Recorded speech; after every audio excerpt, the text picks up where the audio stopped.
کیا ماؤں نے لال جنے تھے؟ کیا دھرتی نے انسان دیکھے تھے؟ آج تک دنیا ایسا بادشاہ نہ دکھا سکی جو 22 لاکھ مربع میل پہ حکومت کر کے مسجد میں جھاڑو دے رہا ہو، جو 22 لاکھ مربع میل پر حکومت کر کے پانی کی مشق کندھے پہ اٹھا کے بیوہ عورتوں کے گھر میں گھڑوں میں پانی بھرنے جا رہا ہو۔ امیر المومنین کہاں جا رہے ہو؟ فلاں اماں کے گھڑے میں پانی بھرنے جا رہا ہوں، فلاں کے گھر میں پانی بھرنے جا رہا ہوں۔ 22 لاکھ مربع میل پہ حکومت کر کے دھرتی نے ایسا بادشاہ نہیں دیکھا جو اونٹ چراتا پھر رہا ہو، اور جو بیت المال کا اونٹ گم ہوا چولے کو باندھا اور دوڑ لگائی، آگے احنف بن قیس ملے، ارے کہاں جا رہے ہو امیر المومنین؟ کہ تو بھی آجا، بیت المال کا اونٹ گم ہو گیا ہے، مل کے تلاش کریں۔ پتہ نہیں کتنے مسلمانوں کا اس میں حصہ ہے۔ دھرتی ایسا بادشاہ نہ دکھا سکے گی، نہ دکھا سکے گی، کوئی ایسا آیا ہی نہیں ہے کہ جو اتنی بڑی سلطنت کا مالک ہو اور کیکر کے درخت کے نیچے بغیر پیروں کے سو رہا ہو۔ یہ ہمارے چھوٹے چھوٹے حکمران، ووٹوں کے ذریعے سے کرسیوں پر بیٹھنے والے، ان بے وقوفوں کے آگے بھی پہرے، پیچھے بھی پہرے، دائیں بھی پہرے، بائیں بھی پہرے، اوپر بھی پہرے، ان کی گاڑیاں بھی بلٹ پروف، یہ پھر بھی ڈرتے ڈرتے جا رہے کہ انہوں نے ظلم کیا، یہ اپنی ذات میں خوف زدہ ہو گئے۔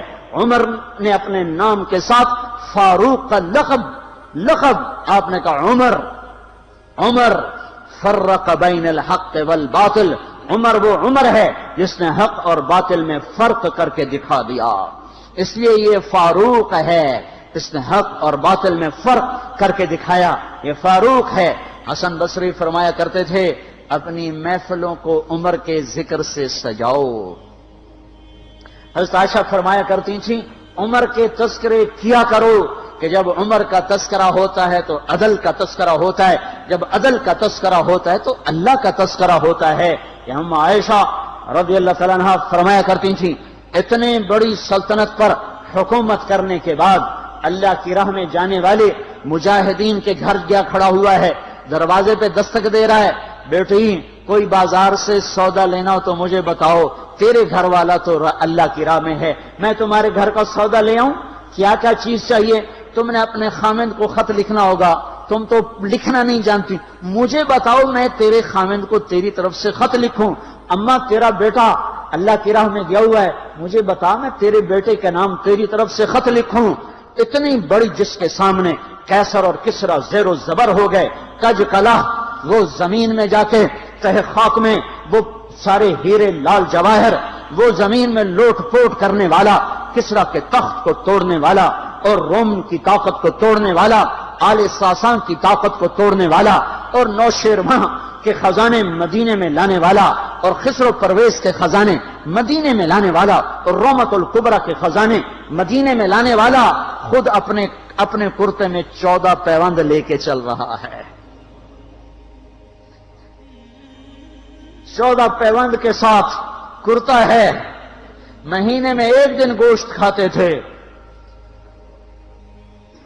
وہ روٹی کھاتے تھے کہ عام آدمی حلق کے نیچے نہیں لے جا سکتا تھا۔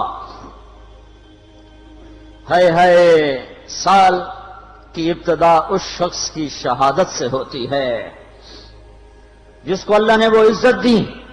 آپ نے کہا میرے 2 وزیر آسمان میں، 2 وزیر زمین میں، آسمان پہ جبریل اور میکائیل میرے وزیر ہیں، زمین پر ابو بکر اور عمر میرے وزیر ہیں۔ آپ فرمایا کرتے تھے ابو بکر عمر اگر کسی بات پہ جمع ہو جائیں تو میں ان کے مشورے کے خلاف کبھی نہ کروں گا۔ ابو بکر تیری مثال ابراہیم کی ہے، عمر تیری مثال نوح علیہ السلام کی ہے، ابو بکر تیری مثال عیسیٰ علیہ السلام کی ہے، عمر تیری مثال موسیٰ علیہ السلام کی ہے۔ آپ مسجد میں آئے، آپ کے دائیں طرف ابو بکر تھے، بائیں طرف عمر تھے، آپ اندر آئے اور کہا دیکھو اسی طرح قیامت کے دن ہم اٹھیں گے کہ میرے دائیں طرف ابو بکر ہوگا، میرے بائیں طرف عمر ہوگا اور ہم ہاتھوں میں ہاتھ دیے ہوئے اٹھائے جائیں گے۔ اور ایک حدیث میں آتا ہے اور میرے قدموں سے بلال کو اٹھایا جائے گا، جو نکلتے ہی اذان دے گا جس کے اسلام لانے نے اسلام کو اونچا کیا، جس کے اسلام لانے نے باطل کو پست کیا، جن راہوں سے عمر گزر جائے شیطان وہ راہیں چھوڑ دیتا تھا۔ عرفات کا میدان تھا، 1.25 لاکھ مقدس ہستیاں سامنے ہیں۔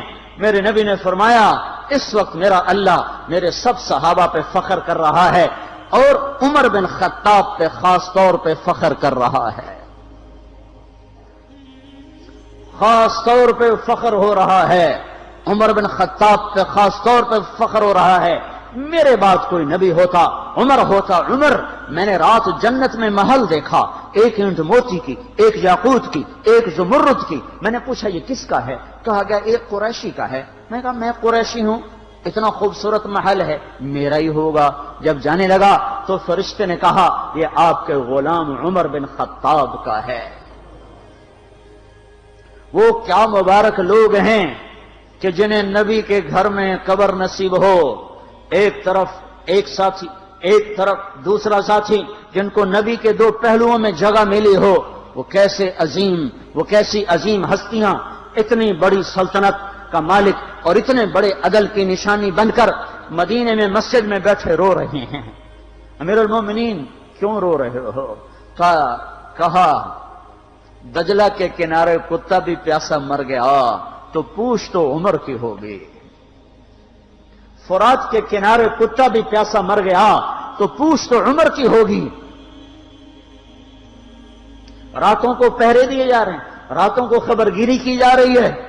مدینے کے باہر ایک خیمہ ملتا ہے، چند بچے ملتے ہیں جو رو رہے ہیں۔ ایک عورت ہانڈی چڑھا کے ڈوئی پھیر رہی ہے۔ پوچھتے ہیں بہن یہ بچے کیوں رو رہے ہیں؟ کہ یہ بھوک سے رو رہے ہیں۔ ہانڈی میں کیا ہے؟ پانی، کچھ بھی نہیں۔ کیوں چڑھایا ہوا ہے؟ بہلانے کے لیے، سو جائیں گے روتے روتے، میرا اور عمر کا اللہ کے ہاں فیصلہ ہوگا۔ تو عمر کی ہچکیاں بن گئیں کہ عمر کو بہن تیرے حال کی کیا خبر؟ کہ پھر ہمارا بادشاہ کیوں بنا ہے؟ اگر ہمارے حال کی خبر نہیں لیتا تو ہمارا خلیفہ کیوں بنا ہے؟ پر لگ گئے، بیت المال سے سامان نکالا، بوری بھری، سر پہ اٹھائی، کمر پہ اٹھائی۔ غلام اسلم نے کہا میں اٹھاؤں؟ کہ قیامت کے دن بھی میرا وزن تو اٹھائے گا۔ اسی طرح بھاگے ہوئے آئے، پنیر نکالا، آٹا نکالا، گھی نکالا، شہد نکالا، ڈال کے ہانڈی میں نیچے آگ، خود دھواں گیلی لکڑیوں میں پھونکے مار مار مار آگ جلائی، حلوہ تیار کیا، پھر پلیٹوں میں ڈال ڈال کے بچوں کو کھلایا۔ وہ عورت کہنے لگی کاش عمر کی بجائے تو خلیفہ ہوتا۔ تو یہ نہیں کہا کہ میں ہی عمر ہوں، میں ہی عمر ہوں۔ فرمایا جب کل تو امیر المومنین سے ملے گی تو مجھے بھی وہیں دیکھ لے گی، مجھے بھی وہیں پا لے گی۔ پھر وہاں بیٹھ کے دیکھتے رہے، اٹھ کے چل دیے۔ بچے ہنسنے لگے، کھیلنے لگے تو اپنے غلام سے فرمایا میں نے انہیں روتا دیکھا تھا، میرا جی چاہا میں انہیں ہنستا بھی دیکھوں۔ 22 لاکھ مربع میل پہ اسلام پھیلا کر حکومت اس سے بھی بڑے علاقے میں لوگوں نے کی۔ چنگیز نے اس سے زیادہ فتوحات کی، محمود غزنوی نے اس سے زیادہ کی، سکندر تیمور نے اس سے زیادہ کی۔ پر فتوحات کر کے یوں خدمت کر رہا ہو، پانی بھر رہا ہو، اونٹ چرا رہا ہو، امامت کرا رہا ہو، 14 پیوند لگے کپڑوں کے ساتھ خلافت کے تخت پر بیٹھا ہوا ہو، یہ دھرتی میں پھر کوئی نہیں آئے گا۔ ہے نماز میں خنجر لگا، نماز پڑھاتے ہوئے 27 ذوالحج، 27، 28، 29 یکم کو انتقال ہوا۔ یکم محرم موت کے آثار گہرے نظر آئے۔ بیٹے کو بلایا کہ بیٹا جاؤ اما عائشہ سے پوچھ کے آؤ کہ عمر اپنے ساتھیوں کے ساتھ دفن ہونے کی اجازت چاہتا ہے۔ امیر المومنین کے لقب سے بات نہ کرنا، عمر کہنا، عمر، اب میں امیر المومنین نہیں رہا۔ جب وہ پوچھنے گئے تو حضرت عائشہ رو رہی تھیں۔ انہوں نے عرض کیا اما جان میرا باپ اپنے ساتھیوں کا پڑوس چاہتا ہے۔ انہوں نے فرمایا یہ جگہ تو میں نے اپنے لیے رکھی تھی، لیکن اگر عمر چاہتے ہیں تو ان کو مجھ پر فضیلت ہے، میں ان کے لیے دستبردار ہوں۔ انہوں نے واپس آ کر خوشخبری سنائی، مبارک ہو اجازت مل گئی۔ کہ نہیں شاید میرے شرم میں اجازت دی ہو، جب مر جاؤں تو مجھے دوبارہ دروازے کے سامنے رکھ کر پھر جا کے پوچھنا، اس وقت اجازت ملے تو پھر لے جانا، ورنہ مجھے بقیع کی طرف لوٹا دینا۔ اتنے میں حضرت علی آئے، پریشان دیکھا، عمر کیوں موت سے ڈر گئے؟ کہ نہیں، موت کے بعد کی گھاٹی سے ڈر رہا ہوں۔ کہ ڈرو نہیں، میرے ان کانوں نے سنا ہے اور اتنی دفعہ سنا ہے کہ میں گن نہیں سکتا کہ اللہ کے نبی فرمایا کرتے تھے ابو بکر اور عمر جنت کے بڑی عمر کے لوگوں کے سردار ہیں۔ آپ نے فرمایا تو اس بات کی گواہی دے گا؟ کہ میں بھی دوں گا، میرا بیٹا حسن بھی دے گا۔ امام حسن بھی ساتھ تھے کہ میں بھی دوں گا، میرا بیٹا حسن بھی گواہی دے گا۔ پھر بھی ہے جو جنت کی بشارتیں لیے ہوئے ہیں، 10 مبشرہ، ابو بکر جنتی، عمر جنتی، عثمان جنتی، علی جنتی، طلحہ جنتی، زبیر جنتی، ابو عبد الرحمن بن عوف جنتی، ابو عبیدہ بن جراح جنتی، سعید بن زید جنتی۔ آپ نے نام لے کر گنے، نام لے کر گن کر کہا، سنو ابو بکر جنتی ہے، عمر جنتی ہے، عثمان جنتی ہے، علی جنتی ہے، طلحہ جنتی ہے، زبیر جنتی ہے، سعد بن ابی وقاص جنتی ہے، عبد الرحمن بن عوف جنتی ہے، ابو عبیدہ بن جراح جنتی ہے، سعید بن زید جنتی ہے۔ میں ان سے راضی ہوں، لوگوں ان کا حق پہچانو، میں ان سے راضی ہوں، میں ان سے راضی ہوں۔ پھر آپ نے فرمایا اگر تم نے ان کے بارے میں کسی ایک کے بارے میں بھی دل میں بغض لے کر مر گئے، اور تم نے اتنی بندگی کی تھی کہ سوکھ کے کانٹا ہو گئے تھے، روزے اتنے رکھے تھے کہ پیٹ کمر کو لگ گیا تھا، سجدے اتنے کیے تھے کہ تمہارے ماتھے اور گھٹنوں پر پتھروں جیسے نشان پڑ گئے تھے، اتنا کچھ کر کے ان 10 میں سے کسی ایک کا بغض لے کر اگر تم مر گئے تو اللہ تمہیں منہ کے بل جہنم میں گرا دے گا۔ لوگوں میں ان سے راضی ہوں، ان کا حق پہچانو۔ جن کو اللہ بھی رضا کے پروانے دے رہا ہو، جن کو اللہ کا رسول رضا کے پروانے دے رہا ہو، جن کو وزارت کا شرف مل چکا ہو، نبی کے پہلو میں قبر جن کی بننے کا اعلان ہو چکا ہو، وہ موت پر کیا کہہ رہا ہے؟ موت پہ کیا کہہ رہا ہے؟ اپنے بیٹے سے کہا میرا سر زمین پہ ڈال دے۔ ان کی گود میں سر تھا عبداللہ بن عمر، تو انہوں نے گود سے ہٹا کر پنڈلی پہ رکھ لیا، یہاں رکھ لیا۔ چلے گئے، کیا کہہ رہا ہوں سنتے نہیں ہو، زمین پہ ڈال دو۔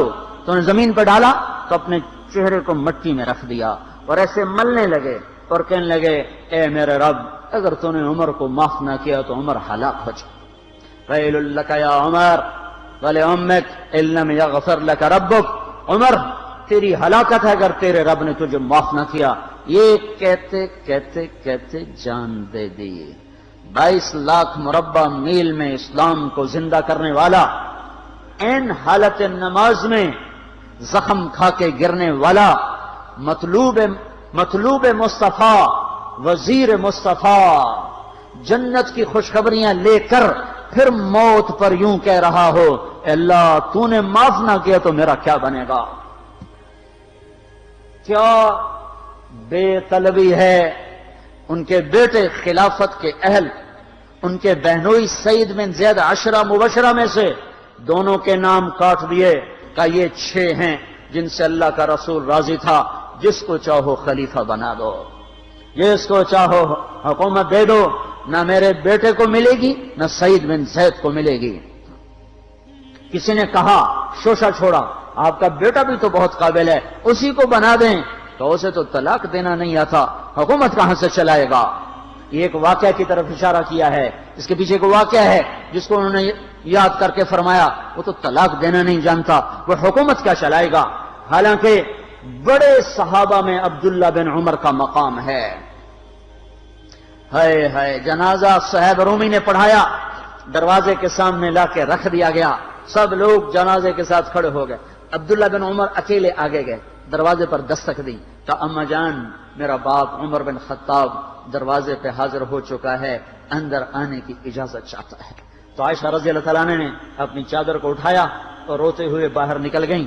پھر لوگ اندر داخل ہوئے، قبر کھودی گئی، قبر کھودتے ہوئے عبداللہ بن عباس بھی قبر کے کھودنے میں شریک تھے، تو کہتے میرے کندھے پہ کسی نے ہاتھ رکھا، میں نے پیچھے مڑ کے دیکھا تو علی رضی اللہ تعالیٰ عنہ کھڑے رو رہے تھے اور فرما رہے تھے مجھے پتا تھا تو یہیں آئے گا، یہاں تیرے سوا کوئی نہیں آ سکتا، کہ میں نے ایک دفعہ نہیں کتنی